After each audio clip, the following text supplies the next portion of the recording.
Hey everyone, welcome back to In the Alley. My name is Cody. Glad you guys are back for another video. Week 17. We got week 17 ahead of us here. We got 4 games today, 3 games tomorrow. Every single game has playoff implications. Teams can clinch, teams can get eliminated. Almost everything is up for grabs. Yes, we have 4 spots left. 4 spots are already taken, 3 in the East, 1 in the West. So a lot of stuff to get to. Timestamps are right there. Massachusetts, San Antonio, you're up first. All right, let's start it off here. Saturday, July 6th. Happy 4th of July weekend to everybody. We got the patriotic red, white, and blue going on. 6:05 p.m. Central Time on YouTube, live from the Freeman Coliseum in San Antonio, Texas. The 8-6 Massachusetts Pirates taking on the 6-7 San Antonio Gunslingers. Excuse me. Can't clear my throat quick enough. Massachusetts has already clinched a playoff berth. San Antonio hanging by a thread. Get it out of the way now. If San Antonio loses this game, they are eliminated from playoff contention. Simple as that. So, that being said, let's take a look at our leaders in the statistical categories. Alejandro Benefield, Jimmy Robinson, and Teo Redding leading for the Pirates offensively. Guy Thomas, Jaden Woodby, and Devin Havard leading defensively on Massachusetts side. For San Antonio, Sam Castronova leading in rushing and passing, which is incredible to think that we've gone through almost this entire season. Castronova's your leading rusher. Keyshawn Harper's getting up there. He might eclipse him, but Castronova, your leading rusher. It's kind of crazy to think about throughout the season. Naquan Murray leads in the receiving category. Kevin Voiles, Ricky Wyatt, and Clifton Duck lead on the defensive side for San Antonio. Now, for Kevin Voiles, I have him here as the leading tackler. Harold Love is coming off the injured reserve. We'll talk about that in a second. So he might actually be the leading tackler when you add in all of the stuff that he did at Arizona before signing with San Antonio. But regardless, there's your leaders. Players to watch here for Massachusetts. Jimmy Robinson. Last week, really good game against Quad City. 65 yards on the ground, 2 touchdowns, 22 through the air with 1 passing touchdown, or receiving touchdown, through the air. I see this as a game where he is going to be the catalyst. If he does well for Massachusetts, it means that they are running really well and setting up the passing game. It means San Antonio's rush defense is not up to snuff, and we kind of see what goes on in that regard. On the other side, if Jimmy Robinson is not having a good game, it means that they are shutting down the run, San Antonio is, and you're kind of leaving this team to be one-dimensional to air it out against a team that likes to air it out.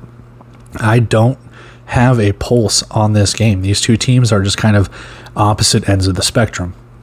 So for Jimmy Robinson, I think he has to be the guy on this offense. It's not to, have any shortcomings for Teo Redding or Thomas Owens or even Benefield, but I think Jimmy Robinson, throughout this season, he almost has 1,000 yards rushing. Throughout this season, he needs to be that catalyst that he has been in certain games, and in other games where he has not played that well or has kind of been shut down, pick it up. So on the defensive side, I have Jaden Woodby. Now, we'll talk in the rosters, but he is now the linebacker. Calvin Bundage has been released, and he did pretty well in that linebacker position against Quad City. 6.5 tackles, 1 for a loss, 2 pass breakups. Not really missing a beat. Most teams, when they bring in a new defensive lineman or linebacker, defensive back, whatever, sometimes that position kind of struggles. I don't think this is going to be any different. I think they're going to pick up right where they left off. Woodby has been playing defensive back for them for, I think, ever since he's been signed. So to throw him over into the linebacker position, you're going to open up another spot in the secondary for that depth, and we'll talk about that in a second. So I think that actually kind of helps Massachusetts. For San Antonio, Naquan Murray is a player to watch. 4 catches, 72 yards, 3 touchdowns, as my neighbor's dog is barking. But for Naquan Murray, it could be any of the wide receivers. Whoever's the leading wide receiver. It can be Upshaw, it can be Myers, it can be Murray, it can be Rashad. You can even throw Castronova as a player to watch. It's just watch the offense. On the defensive side, Tremont Wiley, 5.5 tackles, half a tackle for a loss, and 2 pass breakups that he had against Frisco. It's not bad, but again, it's kind of that whole secondary. If you can shut down this passing game, and we know they're going to throw it to Owens, we know they're going to throw it to Hassan Beydoun or Darren Carrington, whoever. T.O. Redding, whatever the case could be. You need Tremont Wiley there as well. You need Clifton Duck. You need Savonte Davenport, Trey Long, whoever you can get. They need to shut down this passing game and really make Massachusetts one-dimensional. If you can do that, you can really zero in on Jimmy Robinson and see where you go from there. So I've got it as Tremont Wiley and Nyquan Murray, but honestly, it's San Antonio as a whole. Yes, you have players to watch, but honestly, this is your last chance. You lose this game, you're done. They're going to be aggressive. We know it. They've been aggressive all season. Their record speaks for itself. They've lost some close games. They've won some close games. So we'll see. Speaking of winning close games, San Antonio does lead the series 1-0 with a 52-51 victory just a few weeks ago at Massachusetts. So is this revenge coming for the Pirates to knock them out of playoff contention? I'm not sure. San Antonio does have a 3-point favorite advantage at home with a money line juice to them and an over-under of 94.5. Now let's go check out the rest of the preview while these dogs like to fight. All right, injury report popping up here. My God, it's barking like a Great Dane or something. Watch it be a Chihuahua. Anyway, back to the thing. Injury report here for Massachusetts and San Antonio. Just Isaac Zico and Lamont Bishop taken on short-term injured reserve. Tyler Hudson has been released from short-term injured reserve, so Massachusetts just down to those two. For San Antonio, they do get Harold Love off of short-term injured reserve. I mentioned that earlier, so they're just left with Cornelius Lewis and Tristan Vance. Everything for season injured reserve stays the same. Let's move on to the rosters. All right, 25-man rosters popping up here. Offensively for Massachusetts, as we do the away team first. They have signed Dante Demas to kind of add some depth to the wide receiver position. Everything else offensively for Massachusetts should look the same. Whether or not Demas gets into the game is another question. He could just be that depth piece. He could be a guy that honestly just kind of fills the role when he needs to. He could be on kick returns, special teams. We don't know. Defensively, again, Jaden Woodby is your linebacker, but that opens up a spot. I don't know if they have fully announced CJ Colden being signed. It was on a transactions page or maybe on the website for Massachusetts. But that opens up a spot for the defensive back. So you probably have Hafford, Fagan, Elam, maybe CJ Holmes, maybe Paris Ford. So again, some depth in the secondary for Massachusetts. A lot of depth on the defensive line. Probably Guy Thomas, Julius Turner, Sam Montgomery, Israel Antwine. One of those guys is probably going to be the odd man out, along with a few others. They've really rotated that defensive line throughout the season. For San Antonio, I don't think, minus Harold Love coming in, I don't think they've done anything different. Offensively, everything looks the same through the skill positions to the offensive line, so you're probably going to see the same usual suspects. On defense, Harold Love does come back, so you might see Kevin Voiles, Kenny Carter, and Harold Love. I don't know if Keith McGee or Jeremiah Kane will come in. Ricky Wyatt as your linebacker, and then your secondary just remains the same. Davenport, Duck, Saunders, Wiley, Long, and Finley. So there we go. There's 25-man rosters. Let's go take a look at our bet, our prediction. We'll move on with preview number 2. All right, best bet. Boom, money line, San Antonio. I kind of alluded to it earlier in the preview portion. I think San Antonio is going to come out very, very aggressive. They have lived and died by aggressiveness this season, going for it on fourth downs, onside kicks, last-second touchdowns, throwing for the wins, not taking field goals, doing whatever. They've been very aggressive. We've talked, they won by 1 point against Massachusetts, the only time they've played each other. They lost on a last-second touchdown with zeros on the clock against Frisco last week. It's just kind of been the name of the game for this team all season long. So I look for them to come out very aggressive. I do. And again, you will either live by it and your team can put up 50, 60 points and you hope to God your defense does the same to stop the other team, or we are in for another close game. Whether you have Massachusetts throwing the ball back and forth and it's just kind of a tit-for-tat kind of thing between the two teams, I don't know. But I think San Antonio can pull out this victory and stave off elimination at least for another week. Whatever happens after that, yeah, chips fall where they may. But for right now, I think San Antonio really needs this one. So I've got them on money line. However, not shocked if Massachusetts does pull the, dare I say, upset. They're the better team, I guess, record-wise. But yeah, pull the upset, I guess. I got San Antonio, though, so let's go check out the prediction. We'll move on. All right, prediction 52-46. Another close game, just like what they did when they first played, except Massachusetts misses out on a touchdown. So for me, I don't have a good gauge on this game. I don't. Half the time you can figure out, like, hey, this team is going to be better in certain facets in this regard, and vice versa. I just don't know, because you've had really good games for San Antonio where their offense continues to put up points, and Massachusetts has been there. I mean, Massachusetts has been able to do what they did against Quad City and then kind of lay an egg like they've done in previous games. Not necessarily lay an egg, but, like low-scoring games like Tulsa, Jacksonville, whatever. So whatever you're going to get out of Massachusetts, I think needs to match San Antonio. And I already think San Antonio is going to be aggressive. So I think Massachusetts needs to match that level. And we have a nice little back and forth going here. So I got 52-46. I don't have a good feel for this game. Excuse me. I do think San Antonio can pull out the victory. But like I just said, I don't necessarily... I'm not shocked if Massachusetts wins this game. It could be a thing where San Antonio gets too aggressive, throws the ball, commits too many turnovers, too many penalties, tries to go for it on fourth down, and treat those as stops. Massachusetts can use that to their advantage, and they go up a couple of scores. I don't have a good gauge. On the other side, again, Massachusetts sometimes has not looked like Massachusetts that we've seen, and it could be something where San Antonio goes up a couple of scores and Pirates have to come back. So I don't know. Like I said, I don't have a very good gauge on this game. That's the reason I'm so excited to watch it, because I don't really have someone who I'm like, yeah, this team's going to win. Like for plenty of games, you can sit there and be like, yeah, this team's going to win, or I wonder how much this team is going to win by. This one's got me completely perplexed. I think this should be a fun game. If it's not, boo. First of all, boo. And second of all, I want my money back for my free subscription on YouTube. But no, I think San Antonio wins this. Let's go check out the second preview. Go Gunslingers.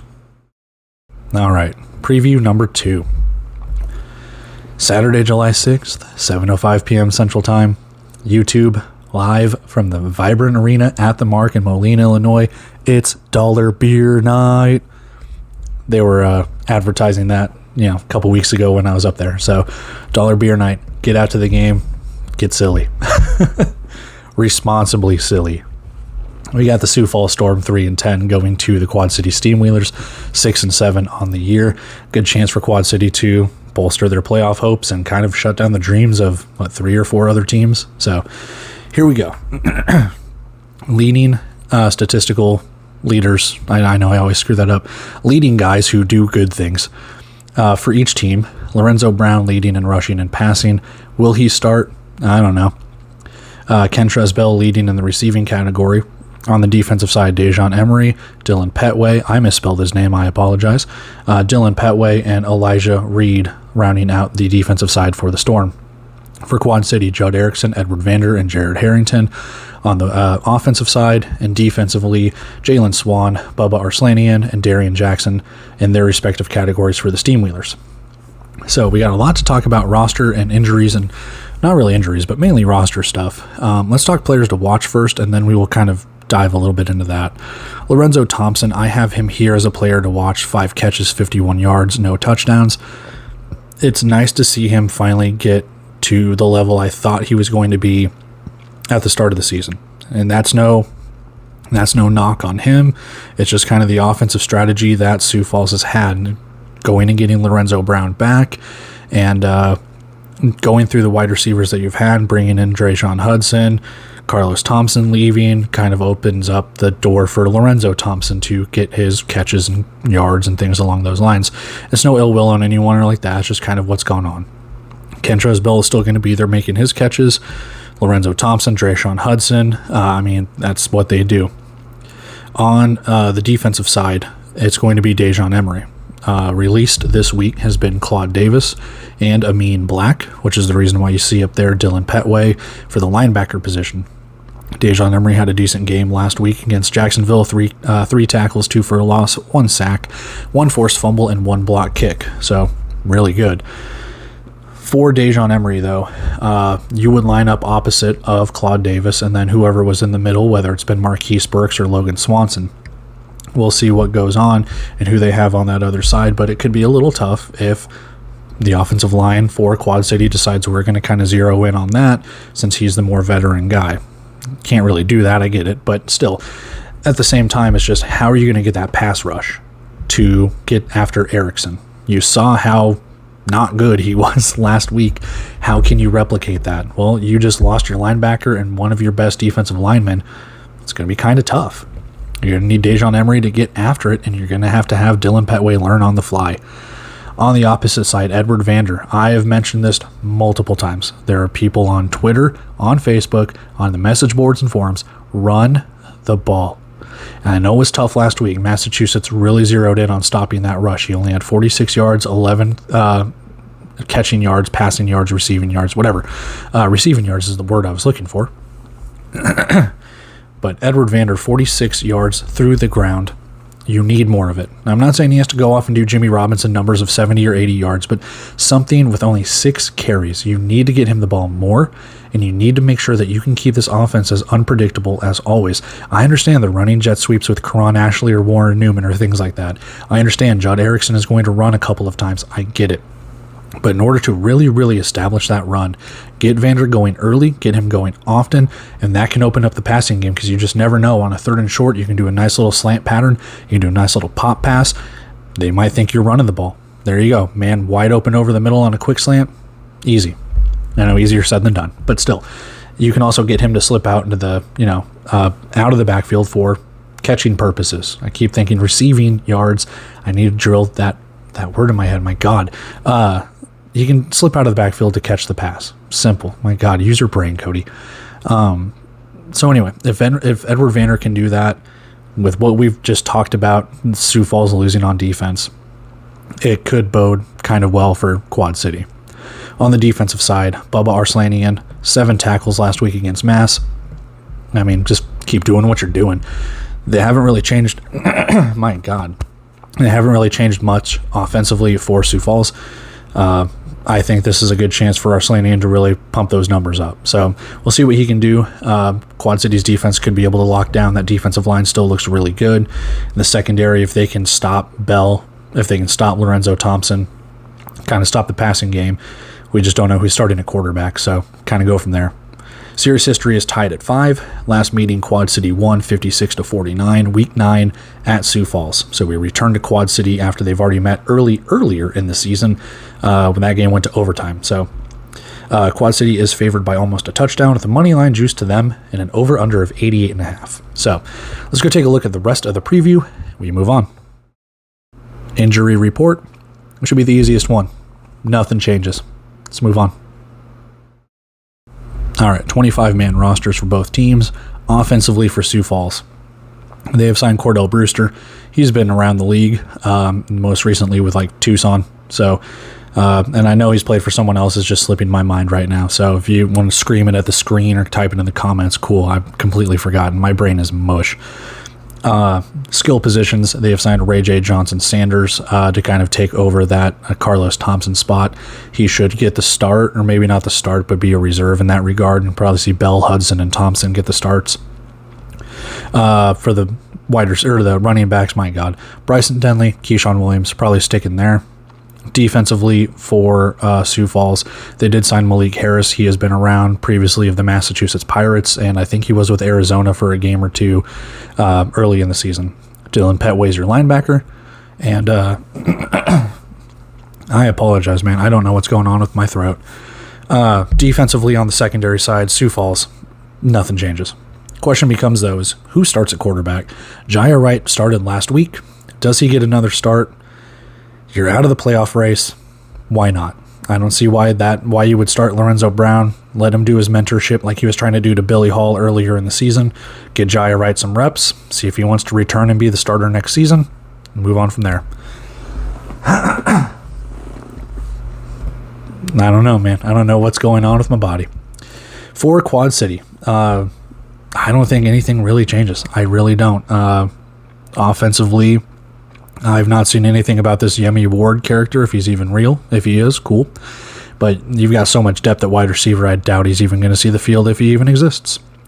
Running back will be Vander. Erickson will probably get the start, and then you probably have your usual suspects on the offensive line. Defensive line, same thing. Malik Owens, Jalen Swan, Keyshawn Moore probably start. Arslanian's your linebacker. And then Smith, Hughes, Duncan, Jackson, and it's either Hughes or Statham that's going to start. So probably the same thing as last week or the last couple of weeks, honestly, for Quad City. There we go. So take a look at our bet, prediction, move on to preview number 3. Best bet plus 6.5 for Sioux Falls. Why? They've played each other close both times here, and there's just something that Sioux Falls has with Quad City where they just like to play close. There's also a reverse Cody curse, where anytime I know I place a bet, I know the other team is going to do something stupid and win the game. So I'm hoping if I bet Sioux Falls here, stick with me, if I bet Sioux Falls here, it means Quad City's going to win. They're going to lock up that 4th seed, and they're going to do what they need to do to make their way back into the playoffs. So there we go, right? See, you always fade Cody, so if you do this, there we go. Now, if Sioux Falls pulls the upset, I will be upset. I will win money, but I will be upset. Now, I got Sioux Falls here just for the simple fact that I do think they will play them close. They've taken them to overtime. They played them close the last time they played.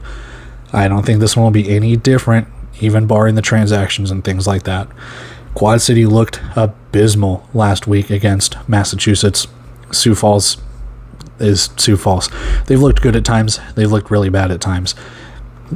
Does one stoop down to the other's level or one rise to the other's level? I have no idea. But I got to go Sioux Falls plus 6.5. So go check out the prediction. We'll move on. All right, prediction time, 45-41. I've got Quad City winning. I still think Quad City wins it. I do think Sioux Falls does cover, like I said, but I think Quad City at home, they are favored by almost a touchdown. And yes, the transactions do play a role into that. Now, that being said, what you have on the defensive line for Sioux Falls isn't bad. I think it's actually good. Picking up Malik Harris, he's been around, he knows what he's doing. The secondary should still be good. Yes, they picked up Ray J. Saunders, but at the same time, you still have those other 3 wide receivers that have kind of been your core throughout the season. Not to mention your running backs are pretty stable. Jaya Wright has started as of last week, so it's not like he's going in here cold or raw or anything like that. They didn't just pick him up off the street. He's been the backup for a while. That's the reason I think Sioux Falls has an opportunity to play this game close. Quad City, on the other hand, looked terrible last week. They have been a roller coaster of a team throughout this season. They've had some pretty high highs. They've had some really, really low lows. And I think when it comes down to it, these two teams will drag each other into the mud. I don't even know if it'll be this high scoring. You might see something in the high 30s. It could be a 41-38 something. Who knows? But I've got it here for this. I do think Sioux Falls can put up points. I do think Quad City can put up points. And I hope to God Quad City can run the ball and really just limit the amount of time Sioux Falls has with it. Go on and win the game. So that being said, I do like Quad City in this situation. It puts a lot of pressure on the other teams. We're going to talk about 2 of them in a second. It puts a lot of pressure on some other teams in the East when it comes to the playoff spots and things along those lines. So that being said, go Steam Wheelers. Got them 45-41. Preview number 3. All right, preview number 3. Saturday, July 6th, 7:05 p.m. Central Time, live from the Wells Fargo Arena in Des Moines, Iowa. The 3-6 Jacksonville Sharks taking on the 4-9 Iowa Barnstormers. Now, this is an elimination game. Both teams are still technically, mathematically, in the playoff hunt. At 3-10, Jacksonville is still in the playoff hunt. Whoever loses is done. So simple as that. I know Jacksonville, if they win this, they need a lot of help. Not to say Iowa doesn't, but a lot more help than what Iowa would probably need. They both need a lot of help, and it starts with Quad City losing. So get that out of the way, and then whoever wins this one, who knows? Taking a look at our statistical leaders, you've got Caleb Barker, Tyler King, and DJ Stubbs offensively for the Sharks, and defensively, Ulrich Jones, Xavier Peters, and Harrison Poole. Now, I have Xavier Peters here, but could be Jaron Wilson. I believe he started the last 2 games at linebacker. We'll see what goes on if he starts there again. It doesn't surprise me if I end up putting him here. But hey, Jacksonville can shift the roster around. They've done it all season. So who's to say? For Iowa, Brandon Alt leads rushing and passing, and that's kind of a big thing because that shows you that Robert Washington is off to the injured reserve list. We'll talk about that in a minute. Kean Williams 1 yard shy of 600. He leads on the receiving side for Iowa. And Tyler Tate, Ian McBurrow, and Javon France are your leading tacklers on the defensive side for the Barnstormers. Players to watch in this game: Caleb Barker. Not a bad day at the office for him against Sioux Falls last week. 166 yards, 4 touchdowns through the air, 15 rushes, 61 yards on the ground with 1 touchdown. I need a little bit more from him. He can prove it. I mean, new system, new team, teammates, whatever. So we'll see what he can do with game number 2 under his belt, but not a bad way for him to go about it. Defensively, Amon Ross, 4 tackles, and it kind of comes down to what Jacksonville can do on the secondary side compared to what Iowa ran into last week. They forced Brandon Alt, Arizona did. They forced Brandon Alt to really roll right a lot, throw it end zone, throw it deep. Like, he was just chucking it. And not until kind of late in the game was he kind of throwing over the middle. They had to bring in an extra offensive lineman just for, blocking purposes, which takes out a wide receiver or a running back. So if you can shut down that passing game, you have a very good chance of winning it. And I know things change from week to week, but that showed me that Iowa is not comfortable at that quarterback position or a lot of time and pressure. So look for Amon Ross, Harrison Poole. If you can shut down Kean Williams or Keyshawn Taylor or cover them enough for that defensive line to really get in the backfield, we'll see. For Iowa, Keyshawn Taylor, 5 catches, 86 yards, and a touchdown. Just kind of like what I alluded to. If you can get the ball out quickly, if you can do a 1 or 2 step drop, really just kind of quick slants, quick hitches, something to really build some confidence in your quarterback and really make him comfortable there, you have an opportunity to really take a hold of this game. Keyshawn Taylor is one of those guys as well. Kean Williams. I'm blanking on the other guy, Darren Wilson. If you can do that and kind of just get these quick little 5-6 yard hitch routes, 2 or 3 yard quick slants, especially if Jacksonville knows what they see and they can bring pressure, you have an opportunity to kind of open up that passing game. You're going to break in a new running back today, which is fine, but that's what you got to do. Defensively, Ian McBurrow, 5 tackles last week against Arizona, kind of the same thing. Caleb Barker, again, not new to the game whatsoever, but if you are able to pressure him, if you're able to make him uncomfortable and really get after him, we'll see what Jacksonville can do in that regard.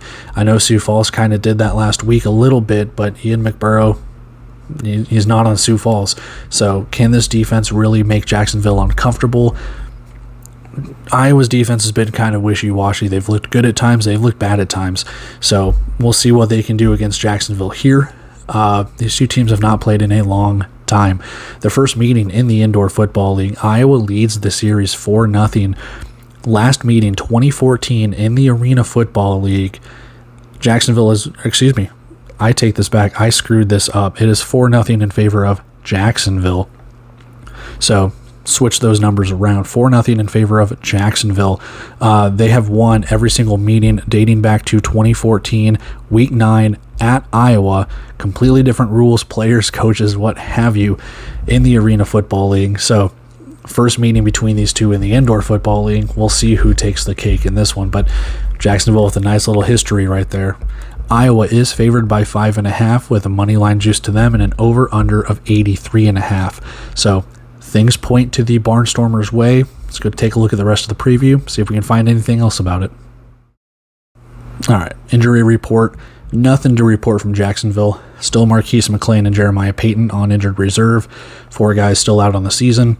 Kyle King, Mark Carter out for the season for Iowa. And Robert Washington hits the short-term injured reserve for the Barnstormers. Other than that, everything is kind of hunky-dory on the injury report. So let's take a look at the roster and the rest of the preview. All right, 25-man rosters. Let's talk Jacksonville. Offensively, they have signed Leon Brown and Dominic Jackson. They've gotten rid of Faloja, I believe that is. I've never heard it pronounced, so I'm going to pronounce it Faloja. They've gotten rid of Faloja Russell, and they have brought in Leon Brown and Dominic Jackson, 2 offensive linemen who used to play at the University of Alabama. So, cool. Skill positions stay the same for Jacksonville. Defensively, I think, everything stays the same defensively for Jacksonville as well. So really just the 2 signings for the offensive line for the Sharks. On the Iowa side, They do have Jairus Grissom that they signed last week. They have signed Paul Garrett and Ezekiel Lang on the offensive side. Nothing changes on the offensive line. And they've gotten rid of CJ Tate. So going to bring in either Cinquay Grant or Ezekiel Lang, Von Van Dam, whoever. Defensively, everything stays the same on the line, a linebacker, and then, they signed Jared Sod last week. He played special teams. We'll see if he gets in any at all, secondary-wise, but until then, everything kind of stays the same on the defensive side for the Barnstormers. So with that being said, let's go take a look at our bet. Let's go take a look at our prediction. We'll move on with the final preview. All right, best bet under 83.5. Kind of an easy bet for me here. I know it probably won't hit because you fade Cody. You fade Cody 24/7. Under 83, just the amount of turnover that Jacksonville has had and the amount of turnover that Iowa has had. Brandon Alt did not look good last week. Always rolling out to the right. That offense was pretty predictable, I'll be honest. I don't know if Iowa's going to kind of open the playbook this week. Jacksonville looks a little more primed offensively. Defense leaves a little bit to be desired as they've kind of gone through the gauntlet themselves. Iowa's defense looks all right. This could just be one of those just ugly, one of those games where you're just like, do we have to watch this? And for this channel, yes, I do, so I have to watch it. But this might be one of those games where some people are like, if you're not a fan of either of these teams, I might not watch this game, and I don't blame you, but I'm going to watch this game and sit there and say, hey, there's a reason I bet this game. Let's see if we can go under 83 points. But this should be a fun game in quotation marks. I think we should see some fireworks. If they do go over 83.5, I don't know, man. Can Jacksonville score 40? Say it every week, man. I don't know.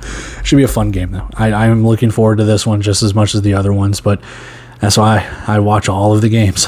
Let's go take a look at the prediction. We'll move on with the final preview. All right, prediction time. I've got Iowa 42-38, but it would not surprise me whatsoever if Jacksonville does pull out the victory here.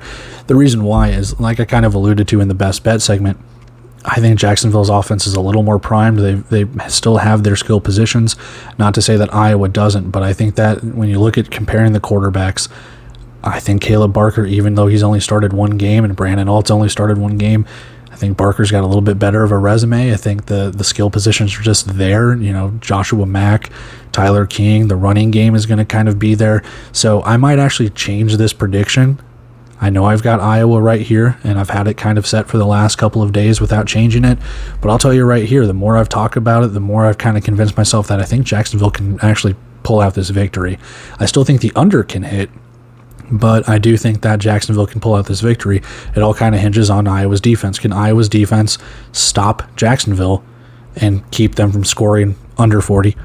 I got to keep poking at that. But can Iowa's defense kind of stop them and have a nice little back and forth defensive battle? Otherwise, I do think Jacksonville's offense can prevail in this regard. And I do think Jacksonville's defense can get after Iowa's offense, especially if Iowa kind of trots out what they did last week. Could be easy pickings for Jacksonville. Now, both these teams need this victory. I do see some aggressiveness from both teams to try and, hey, whoever loses gets eliminated. Let's eliminate this team, and we go from there. But I don't know. I know I've got Iowa right here, but speaking to you specifically, I think Jacksonville might actually be able to pull this out. I do. So with that being said, I'm going to flip this. I think Jacksonville actually wins this one. I do. I think they win this one probably either by 42-38 or they actually can score maybe 45. And I do think the Sharks actually pull out this victory here. So the more I talk myself into it, we know that kiss of death is going to happen. So congrats Iowa on the victory. But there we go. I think I've talked myself into Jacksonville actually winning this game. So take a look at the final preview and we will get on out of here. All right, preview number 4, the final preview for Saturday's slate of games.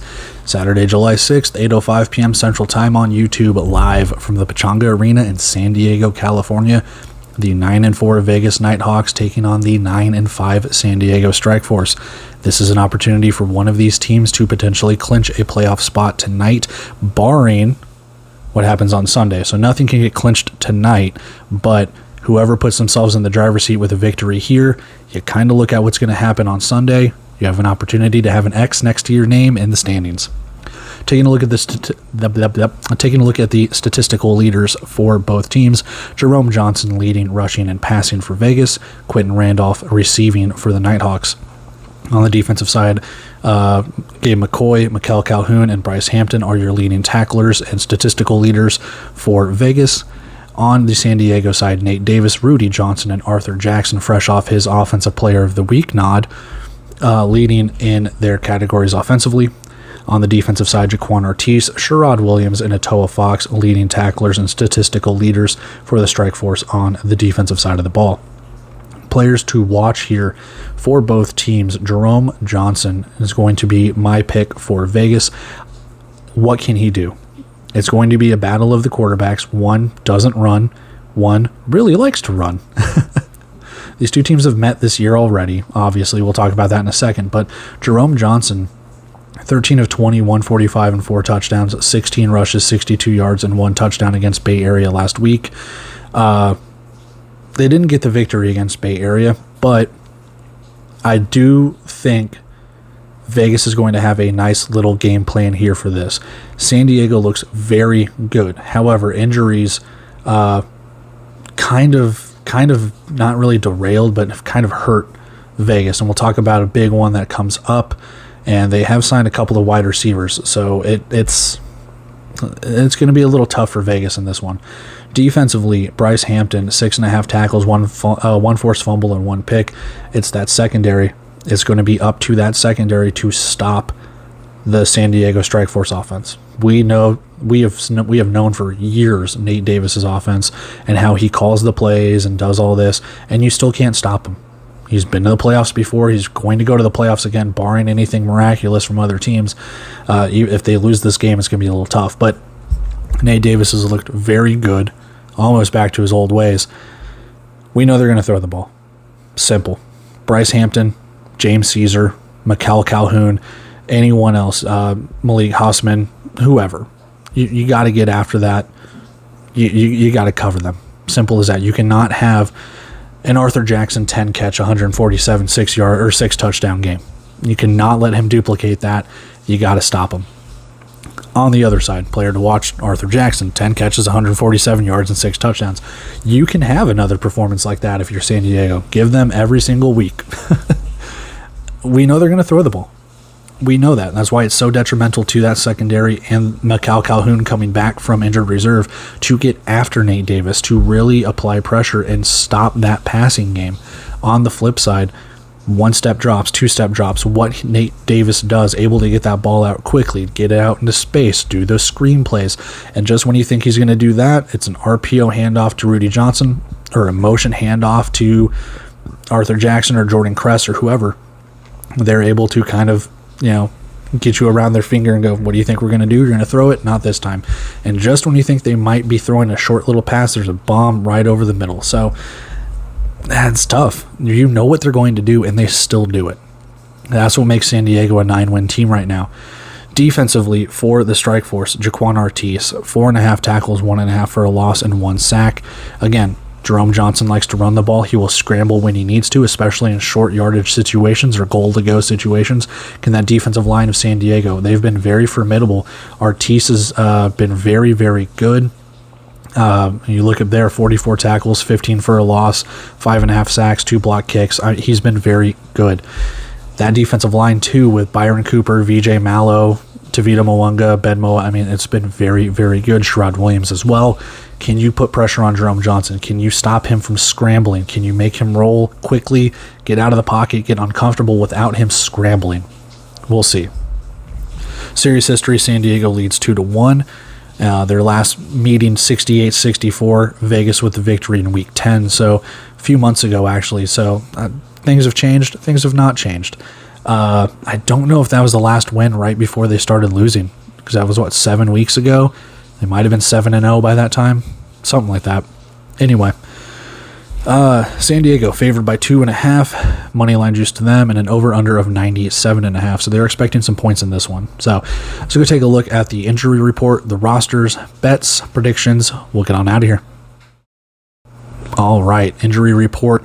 Big one for Vegas. Caleb Hawley is on the season injured reserve list.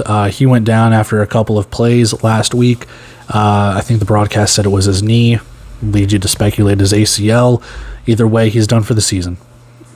Sucks to have that happen. You don't wish any kind of season injury on anyone. It's a shame. Same thing for short-term injury reserve. Everything kind of stays the same there. On the other side, San Diego, Javian Williams, Justice King are added to the short-term injured reserve list as of this week. Yeah, it should be this week, from last week to this week, I think. And so they'll be without them, but they have enough depth in that regard to kind of patch up those holes. So let's go take a look at our roster and the rest of the preview. All right, 25-man roster. We do have some signings. Formidable face here, or familiar face is what I should say. Familiar face, Trayvon Van added to the running back position for Vegas, with Tareen Taylor being released and a couple of wide receivers in Justin Collins and Jonathan Johnson. Trayvon Van, he knows San Diego. We'll see what he does to get into this game and how he kind of is able to give any side of insider intel or anything on San Diego. That wide receiving core, though, looks a little raw. They've signed Reggie Henderson and Marquise Lawson. One of them is going to start. The other one is probably going to be your reserve on the offense, because there's not a lot on that offensive side of the ball. So you're going to kind of roll with that unless you go with a second offensive lineman, which will probably could work, could not work. Defensive line, still stacked. Jackson, Garner, Hernandez, Debreu, and Leotri. So some depth there.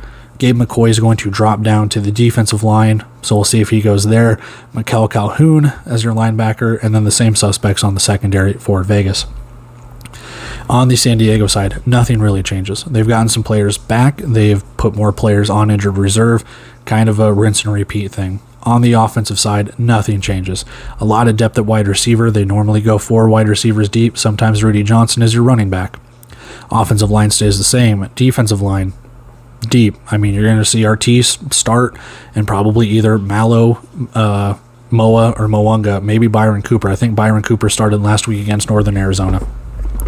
Sherrod Williams will be your linebacker, and then kind of take your pick. Keyshawn Walker, Atoa Fox, Dexter Reese, Tariq Thompson, I believe, are your 4 starters against Northern Arizona.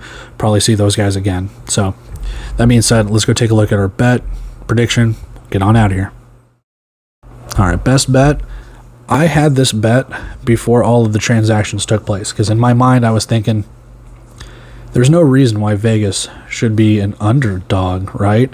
There's just something about it where it's like maybe my brain is just stuck in like week 6 where I'm thinking Vegas is the end-all be-all, or I just haven't given them enough respect. I still like Vegas in this idea.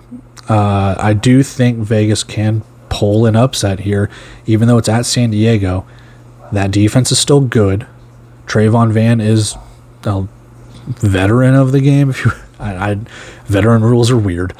So a veteran of the game. Yes, you are breaking in some wide receivers, but Jerome Johnson at some point, he's going to have a big game. This is a chance to get your team into the playoffs. On the other side, I do understand San Diego is favored based on their defense, what they're doing on offense, and they've won 3 straight games, 2 of them on the road. I do think Vegas can pull this upset by the slimmest of margins, but I am not shocked whatsoever San Diego does win this game. Like I said, I bet this before even thinking about transactions or anything in my mind of like the Caleb Hawley injury. So shame on me for being dumb. Simple as that. I could change it, but that just ruins the coolness, right? And I got to root for something. So that being said, I do think Vegas does pull the upset here. We know we got to fade Cody, though, so congrats San Diego on the victory. Let's go take a look at the prediction. We'll move on. All right, prediction time, 51-50. I said it's going to be close. Again, I'm not shocked. I'm not surprised if San Diego wins this one. They win it at home. They jump Vegas. They do what they have to do to move into the 2 seed. Pardon me, my child is waking up from her nap. But for Vegas to pull out this victory, I think the defense needs to be stout. That score doesn't look like a stout defense, though, does it? We'll see. I think Jerome Johnson needs to maybe have the game of his life or maybe the game of the season in order for them to pull out this victory. Can he? Yes. Will he? I don't know. I'd like to think that he is, that he's going to, but there we go. I do think Vegas wins it. I don't know why. Don't have a reason. Everything points to San Diego, so I'll just be the contrarian and say, yeah, screw it, Vegas. So there we have it, 51-50. Let's go wrap everything up, and we will move on to, well, the end of the preview. All right, wrapping up the preview and everything else. A lot to play for. 4 games, all with playoff implications. A lot of eliminations on the line here. There's at least one elimination game, San Antonio. And then you have opportunities of Massachusetts and Quad City. Who's going to get the 3 seed? Can San Antonio pull the upset? Who's going to get the 2 seed in the West here if Vegas or San Diego wins, and can one of them clinch barring Sunday's games and things along those lines? So a lot to watch, a lot to play for, and everything every week from here on out is playoff game for some team, maybe not so much for another, but hey, spoilers can happen. But yeah, that being said, I'm going to sign off for here. I know this is late, so I need to get this edited and put online so people can watch it. You can watch it. I appreciate you because you're watching this just a couple hours before kickoff. That's been just a busy 4th of July weekend, man. Traveling and doing anything and everything else. Seeing the in-laws, birthdays, stuff like that. It's been great. Child's afraid of fireworks, I'll tell you that much. Kid does not like fireworks. No. But yeah, it's been a fun weekend. I hope you guys have enjoyed a 4th of July weekend. A lot of indoor football action, other arena games and stuff like that. I know I don't talk about them. I don't watch them a lot, but any opportunity you guys have to watch indoor and arena football, go watch it. I think in just hour or two's time, you got another arena game on CBS Sports Network. Go watch it. It's got 2 teams in Kansas where I reside. They're really far away from where I reside, but hey, I reside in the same state, so cool. Anyway, it's the same distance for me to travel to Des Moines as it is to freaking Salina. So, sorry. It's actually probably farther to Salina, I'll be honest. I'm rambling. I'm going to take off here, guys. Anyway, love you. Appreciate you. Like, comment, subscribe. We're going to have another preview out tomorrow morning for the 3 games on Sunday. I'm going to get the Week 16 recaps out when I get the chance. It's just been short work week. I've been enjoying the vacation. So, hope you guys have too. Until then, see you.